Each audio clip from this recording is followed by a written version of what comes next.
Hello, my name is Mark Gibson, and you're listening to the podcast version of the Teagasc Signpost Series, a weekly webinar that promotes and examines sustainability in Irish farming. My talk and the presentation that I'm giving now is covering the Agricultural Catchments Programme's evaluation of the derogation to the Nitrates Directive in Ireland. And I'm going to give a little bit of a background on the derogation and the Nitrates Directive and the Agricultural Catchments Programme, which has been running for the last 12 years. And then I will go through some of our findings of water quality and the impact that the stocking rate has on that. So first of all, the Agricultural Catchments Programme, I'd like to give acknowledgement to the Department of Agriculture, Food and the Marine. They have been funding us, as I've said, for the last 12 years. And we were initially set up with a main focus of the evaluation of the measures implemented under what are called the Good Agricultural Practice Regulations, which is Ireland's statutory instrument that implements the Nitrates Directive. We are a research program. We also have a very significant part of knowledge transfer. So there are advisors, technicians, technologists, and researchers working with us. And we work in 6 specifically selected catchment areas, initially called mini catchments. They're not large. On average, it'd be around 1,000 hectares. And in all, across the 6 catchments, there are 300 farmers. The catchment boundary follows the watershed, so they're like a saucer. Some of those 300 farmers would be completely within that watershed catchment area. Some would be on the edge of it and would only have a part of their farm in it. The research we carry out is into soil science, hydrology, the weather. We also look at the water quality, naturally, and the ecology. So they're all the biophysical aspects. In addition to that, we have a very significant socioeconomic part of our research, looking at the financial impact of the measures being implemented under the Nitrates Directive and the likelihood of people to implement them. What would influence them to change their mind and change their practice? And the 6 catchments, we do use them as a focus point for knowledge transfer. So we regularly have groups coming out to visit them to try and explain what we have found influences water quality and how agriculture has an impact, be that good or bad. Okay, so these are our 6 catchments, and they weren't picked at random. They were picked to represent very different soil types and different farming systems. I'm going to start with Castledockwell in County Wexford. It's a free draining soil type and it's predominantly tillage. 2/3 of that catchment is ploughed every year, and at least half of the catchment is sown with spring barley, most of which goes for malting. Very close by, we have the Ballycanoe catchment, and it's very contrasting in that it has a high clay content soil. When it rains there, the soil gets wet quite quickly, and most of the water flows across the surface. It's predominantly a grassland catchment, although there is about 20% in tillage. Moving up the coast of Dunleer in County Louth, that's a heavier soil type. That would be what I would call winter wheat, potato type countryside. Being a heavier soil type, again, water flows across the surface. We consider it to be phosphorus risky. I'd say it's about 1/3 tillage and 2/3 grassland, and there has been an increase in dairying in that catchment. In County Monaghan, we have Shreenty Carduff, and it's drumlin, picked to represent drumlin soil types. There are small lakes in that catchment and a drinking supply source coming from them. Again, it's very drumlin soil, very mixed soil type, and you'd expect it to be phosphorus risky. In Mayo, we have a karst catchment. It's unusual in that most of the water flowing in that catchment flows below ground. I describe it as being like the burn with 1 or 2 foot of soil across the limestone pavement. Again, all these catchments were picked in intensive agricultural areas.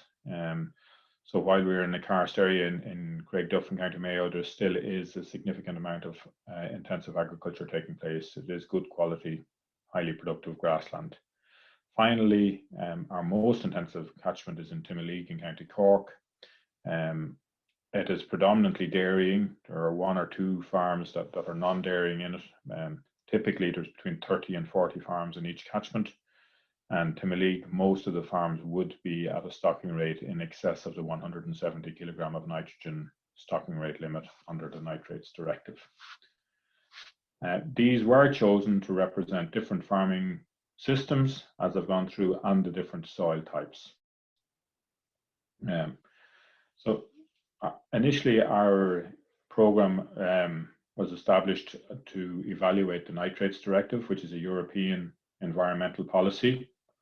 And it is written into the Nitrates Directive that each member state or each country is required to assess the action program being implemented for that directive. It's not the only environmental policy, but it is focused purely on agriculture, the Nitrates Directive. Other environmental directives of concern and that are having an impact on farming would include the Water Framework Directive. It's kind of all-encompassing. It includes drinking water, coastal water, wastewater treatment, and it includes the Nitrates Directive for agriculture. And there is an objective under the Water Framework Directive that all our water bodies must reach a certain status. That's been either good or excellent. That was initially by 2015. We didn't reach that. It runs on a 6-year cycle, and the next date is 2021. Not that far away. Coming down the tracks also, recently we have the Farm to Fork strategy, which sets out targets. This is in the part of the European Green Deal. Sets out targets for a 50% reduction in nutrient loss from agriculture and a 20% reduction in fertilizer use. These are not easy aspirations. They're not written into law yet, but they are written into the Farm to Fork strategy, and they give an idea of where European policy will be coming, or where it will be going in the future. Okay, so coming back to the Nitrates Directive specifically, it was initially drawn up in 1991, and it took us until 1996 for it to be implemented. And as I've said already, it focuses purely on water pollution by nitrates from agriculture. And its objective is to reduce that and prevent any further such pollution. And when we say pollution, it's talking about a discharge of high nitrogen compounds into the aquatic environment that may cause a problem to human health. So there we would be talking about drinking water standards, a harm to aquatic ecosystems. So there we'd be talking about biodiversity and life living in our rivers, lakes, estuaries and in the sea, and the damage to amenities. An example there would be if we had an algae growth at the sea and people couldn't go swimming, or in a lake, it was a high algae growth and people couldn't use it for recreational activities. Okay. Each member state had an option of applying the Nitrates Directive to their whole country, but I think that more commonly what has been chosen is to implement the directive in what is designated nitrate vulnerable zones. In Ireland, we decided to go the whole country approach, or the whole territory approach. So the rules of the Nitrates Directive are being applied across the whole country. In other parts of Europe, specific nitrate vulnerable zones have stricter regulations to deal with than parts of the country that are not designated as a nitrate vulnerable zone, or NVZ.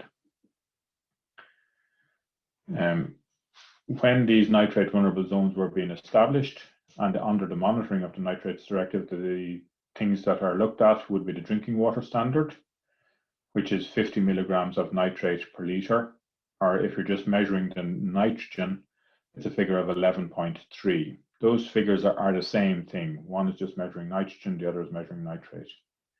We're also looking at the state of the ecology, or eutrophic state. Are there algae blooms growing in it? This has been measured under the Water Framework Directive. And the measures that are being implemented to either maintain or achieve good standards are restriction to the application times for fertilizer, having necessary storage capacity, limits for your fertilizer application rate, and one of the few figures that is written into the directive from Europe is that the livestock manure application rate shall not exceed 170 kilograms of organic nitrogen per hectare. Currently, that is equivalent to 2 dairy cows on a hectare. So the Nitrates Directive states that we should not keep more than 2 cows per hectare. In Ireland, we can, and we have always been able to keep closer to 3 cows per hectare, and that is because we have applied for a derogation to this 170 kilogram limit, and it has been approved by the European Commission, and this has to be applied for every 4 years. And the approval and application, it has to be justified. So we have to give reasons for why we think we can exceed the 2 dairy cow stocking rate limit and still achieve the objectives of the Nitrates Directive. Very quickly, I just want to show you some documentation from Europe. This is the last decision, which was given on the 8th of February in 2018, and it granted Ireland's request for a derogation in the Nitrates Directive. In that document, it outlines the previous application. So the first one was in 2007, again in 2011 and 14, we applied for and received permission to implement the derogation.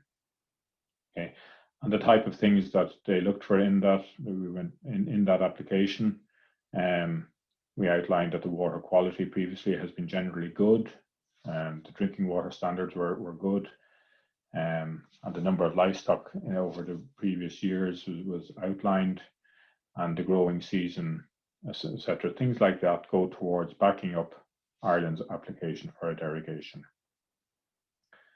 And you can see there in point 12, the European Commission considers that the amount of manure proposed by Ireland, corresponding to 250 kilograms of nitrogen per hectare, will not prejudice the achievement of the objectives of the Nitrates Directive.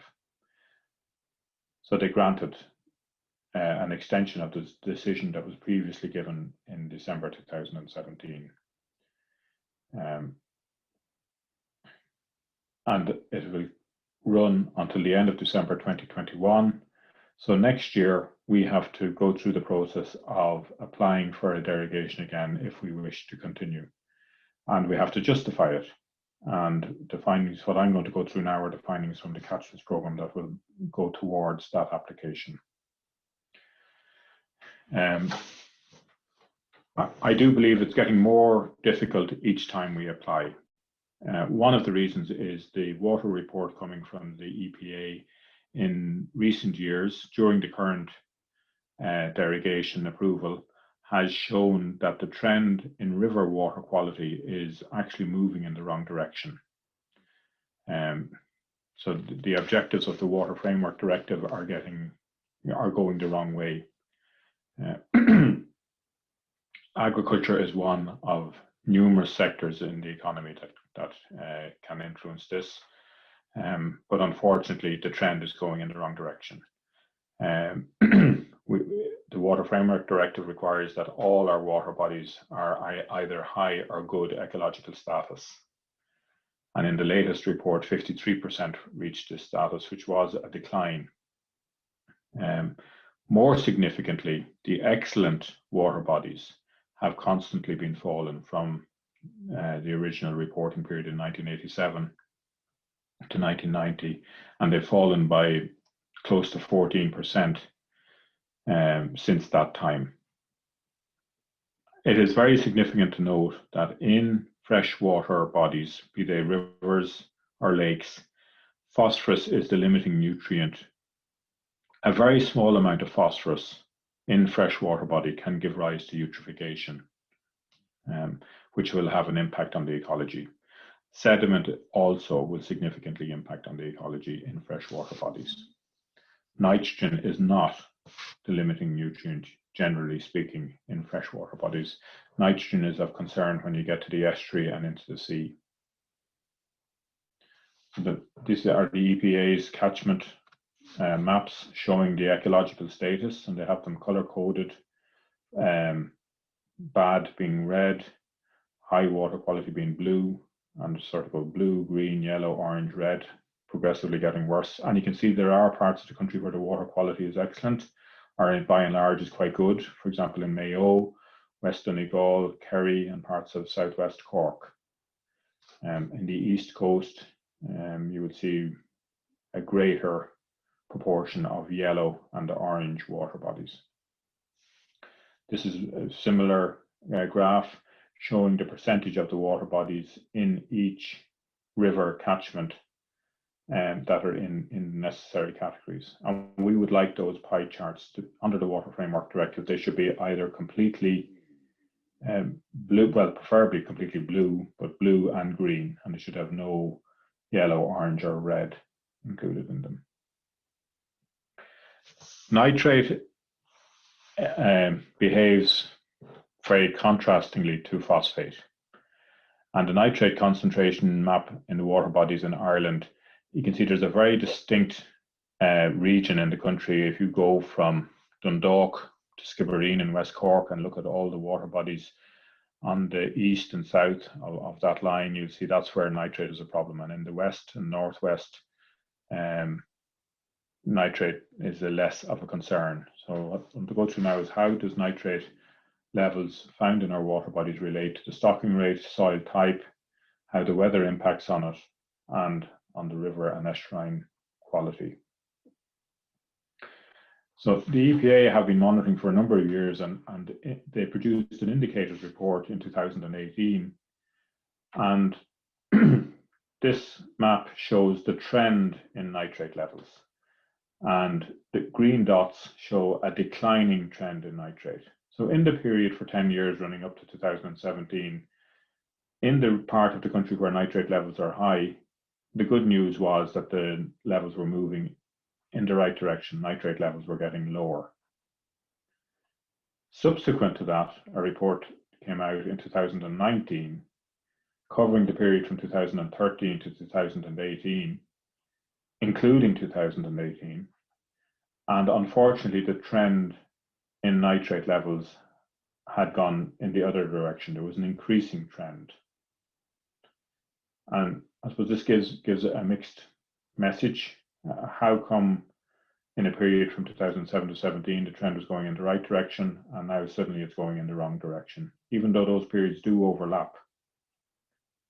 So to try and get a better understanding of what is going on with nitrate and the impact of the derogation, we looked at our 6 catchments and we assessed them and looked at the water quality based on and tried to relate that to the number of farms that are in a derogation in those catchments.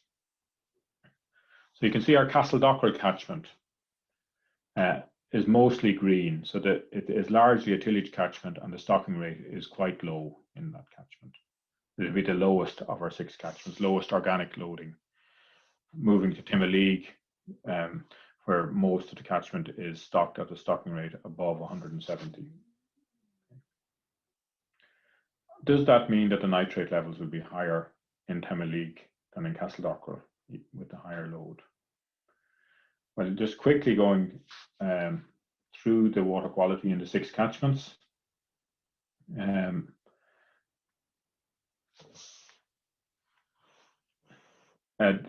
Above each box there, we can see in the Timoleague catchment, rainfall on average is just over 1100 millimeters. The stocking rate, average stocking rate level is 168 kilograms of nitrogen per hectare on average across the catchment. It's double what it is in most other catchments. In Ballinrobe in County Mayo, the stocking rate is 83 kilograms of nitrogen per hectare and the rainfall is just under 1.5 meters. In the Drumlin catchment, we have 1 meter of rainfall, and again, the stocking rate is very similar at 86 kilograms of nitrogen per hectare. In the Dunleer catchment, which has more tillage, the organic loading is reduced to 65 kilograms of nitrogen per hectare and lower rainfall back to 870 millimeters of rain. And in the two Wexford catchments, the average rainfall is just over 1 metre, and the stocking rate in Ballycanoe is 83 kilograms of nitrogen, and in Castledockrell, predominantly tillage, it's under 40 kilograms of nitrogen. The water quality in the Timoleague catchment, the phosphorus level is above the 0.035 limit, and the nitrate level is high. We initially wouldn't have expected the phosphate level to be high, but the nitrate level is 0.65. In Mayo, both nitrate and phosphate levels are low, as is the case in Srinty Corduff. In Dunleer, even though the stocking rate is significantly lower, we still have a very high phosphorus reading coming out of that catchment, and the nitrate level is also fairly high at 5.34. The estuarine standard for nitrate would be 2.6. In Ballycanoe, in contrast, the nitrate level is very low at is quite low at 2.6, but the phosphate is a problem there, and we would have expected that because it is a poorly drained surface-fed water body.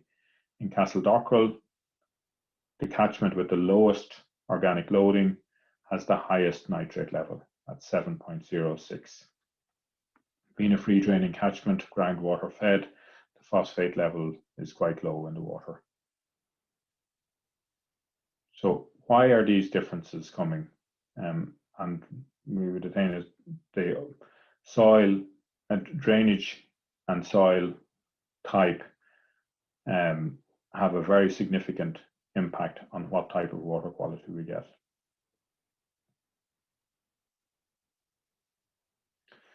So looking at the whole catchments again and looking at the nitrate, this is the nitrate levels going back to the start of our program across the 6 catchments. And on the graph, they're color coded for each catchment. And the red line is the Timoleague line with 60% of the land in derogation.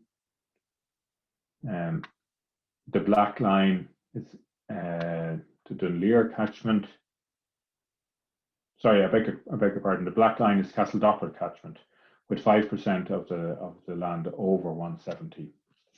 And it has our highest level. So you can see there is a very significant difference in the nitrate levels being found as a result of the different physical setting, basically as a result of the different soil types. Also, we can see that there was a distinct jump in nitrate levels as a result of the dry summer in 2018. So there was a strong weather signal giving at that time. Following from the dry summer and the drought that we had, the nitrate levels in all 6 catchments jumped to levels that we had never seen before. So to try and get a better understanding of that, I'm going to compare 2 catchments, the low organic load free draining catchment in Castledockrell, which is a slate type bedrock, and the sandstone catchment in Timoleague in West Cork. Both of them are free draining catchments. One predominantly arable and the other predominantly grassland. And you can see in each catchment the dots, the red and the blue dots that are shown there signify where we have boreholes drilled for groundwater sampling. And in each of those dots, we have 3 different levels of groundwater sampling taking place. So for each set of 3 dots, we have 9 different sampling points. And this is just a diagram showing one of those boreholes, so that we have multi-level monitoring wells where we can take a sample close to the surface, just below topsoil, one in the fractured bedrock and one much down deeper in the bedrock with the different groundwater pathways. We're also taking samples from the river close to where these groundwater sample points are taken. So on this slide, you can see at the very top, we can see the fertilizer nitrogen being applied to the two catchments. So the nitrogen being applied to the sandstone in terms of kilograms per hectare is significantly more, 3 times more than what has been applied in the tillage catchment. Okay, so there's substantially greater nitrogen applications taking place in Timoleague than in Castledockrell. Initially, if we look at the shallow groundwater well, so just below the topsoil, in both catchments, the nitrate levels are high. That line on the right-hand side shows the drinking the threshold, and the standard of water sometimes is going above that threshold, but it is comparable in both catchments. However, if we go into the deeper weathered bedrock, there is a contrast in the nitrate level when we go a little bit deeper, below 10 meters below ground level. The nitrate level has dropped significantly in the sandstone catchment, while it hasn't changed hugely in the tillage catchment in Castledockrell.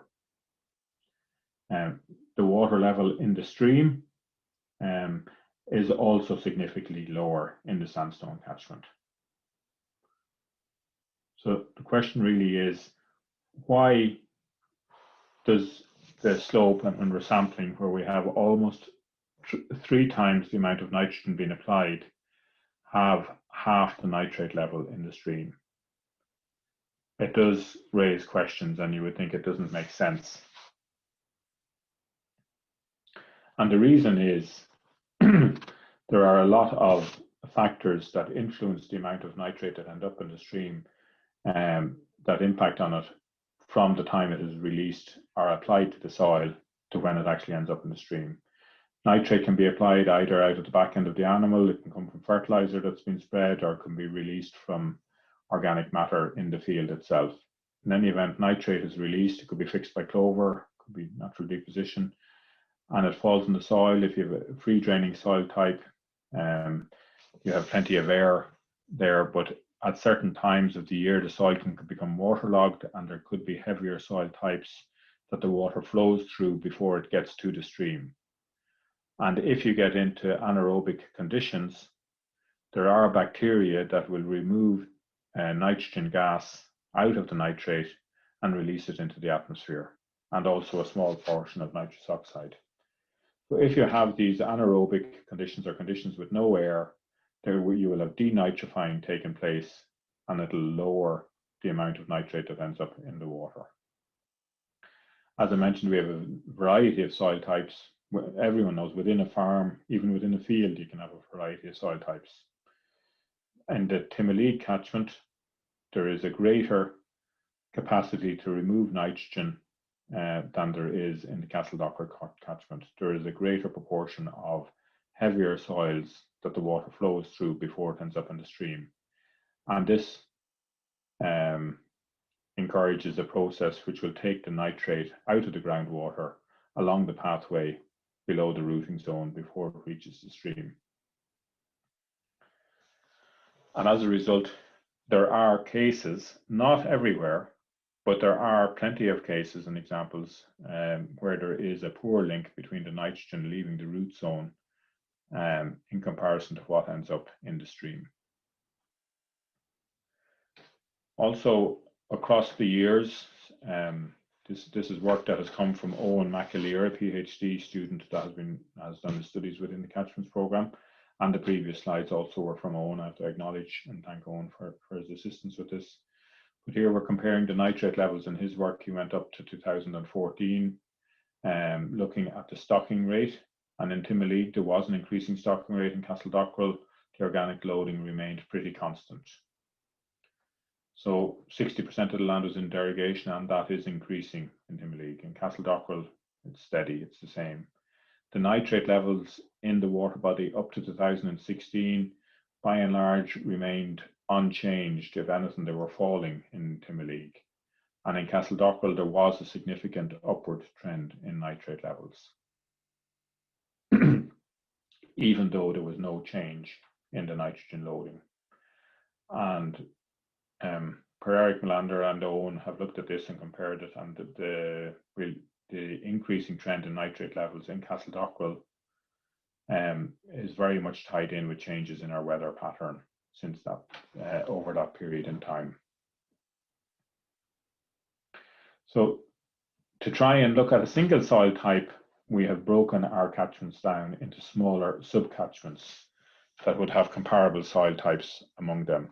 And David Ryan would have explained last week in his presentation that in addition to our Teagasc, where we take a sample every 10 minutes, we also call out and take a grab sample once every 4 weeks or every month along the main tributary, the main channel, which is M1, M2, M3, M4, M5, and M6 are where we take 6 grab samples along the main channel. And again, in our tributaries, it's either T1 and T2, and T2A and T2B. So they're where we take a grab sample every 4 weeks. And we can compare the water quality from each of those sub-catchment areas and compare the stocking rate in those sub-catchments to see, is there a direct relationship between stocking rate and water quality, even where the soil type is quite similar. And looking at the sub-catchment approach, there's a graph of the nitrate levels in Timoleague from going back to the start of the programme, and you can see there's an annual up and down cycle of nitrates. Every autumn in the recharge period, the nitrate levels tend to increase. And in the bottom graph, we're comparing the main channel sub-catchment M5 with the tributary 1A. And you can see the percent of derogation in tributary 1A, there's a higher stocking rate. 85% of that catchment is in derogation versus just under half in the main channel M5. The nitrate level has increased as we've gone into the higher stocking rate from 4.27 to 5.81. You can see in that catchment there was an increase in nitrate level as a result of the increase in stocking rate. In another catchment where we carried out a very similar analysis, we looked in Ballycanoe, which is our heavy soil type. You can see the nitrate levels also fluctuate annually, but the base level is much lower in comparison to the previous slide, where the nitrate levels were hovering either side of 5 milligrams of nitrate nitrogen per litre. In Ballycanoe, we're either side of maybe 2.5, half the levels of nitrate. And we're comparing the outlet figure of 2.6 on average for the whole catchment with different sub-catchment areas. So you can see as we go from sub-catchment M1 in comparison with tributary 2, the percentage of land in derogation actually reduced from half of it being in a derogation to a third, and yet the nitrate level actually increased. So there was an inverse relationship to the stocking rate. And you can see in the upper reaches of the catchment, the nitrate levels were also slightly higher than M1, but there was no land in the derogation, or very little. So in summary, we can say that nitrate, and this is nothing new, but nitrate is a complex element, and the pathways and the loss of nitrate and how much nitrate ends up in our water body is not a simple thing to analyze. And it's not as simple to say that an increase in stocking rate will directly give an increase in nitrate loss. It will in some cases, but there are other factors that influence it, and they may well have a greater influence and override the impact of the stocking rate. Nutrient source is important, but equally soil type, geology, and the weather all have a significant influence on the amount of nitrate that ends up in our water bodies, and they all interact with each other. And if we are to put in place actions to try and minimize nitrate losses, we must be aware of all these factors. And when they are designed and put in place, it is equally very important to keep in mind that farmers need to change their practice. So the social and economic factors that influence the uptake of these mitigation actions are very important. And Michelle McCormack from the Catchments Programme has given a talk on that in the presentation after this, and you can also catch up on it on the YouTube channel looking at the Signpost webinars. Thank you very much. You've been listening to the podcast version of the Teagasc Signpost Series, the weekly webinar that promotes and examines sustainability in Irish farming. Don't forget to join us live every Friday morning for our latest webinar. For more, visit teagasc.ie. And you can also rate, review, and subscribe to the Signpost Series on Apple Podcasts, Spotify, or wherever you get your podcasts from. I'm Mark Gibson, and thanks for listening.